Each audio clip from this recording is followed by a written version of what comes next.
খ গ। ও কালী, কত পড়বি আর? তোর বাপ ঘর বাড়ি বন্ধক রাখছে তোকে বিয়ে দিবার লাইগা। আজ সকালে কথাবার্তা পাকা হয়েছে। কিন্তু মা, আমি তো এখনো ছোট।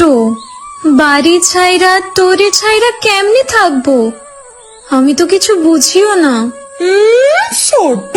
তোর বয়সে আমি 2 ছেলের মা হয়েছি। পড়া থুইয়া রান্না শিখ। মেয়ে মানুষে কেন যে বই খাতা দিয়া পড়তে বসায় বুঝি না। কলি যুগাইছে যেন শুধু আমাগো বাড়িতে।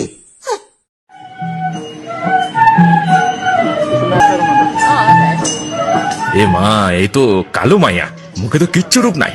দেনা পাওনা দিলেও এই মাইয়ার আমি বিয়া করুম না। দেখ দেখ কেমন দেখতে। ছি ছি, একে বিয়ে করছে বিশু? কালো মেয়ে। কোথায় বিশু, কোথায় কেলো মেয়ে? এর চেয়ে আমার মেয়েদের বিয়ে করতে পারতে বাবা। মা, আমার গায়ের রং কালো বলে কি আমি দেখতে খারাপ? তুই তো কইছস আমার চোখ দুখানি কত সুন্দর, আমার নাক, আমার ঠোঁট, এগুলো সুন্দর না মা? হ মা, তুই রূপে নয় মনের জোরে সুন্দর। তোরে যারা চিনে না, রং দেখে বিচার করে, তারা তো অন্ধ। কৃষ্ণ কলি আমি তারে বলি, কৃষ্ণ কলি আমি তারে বলি,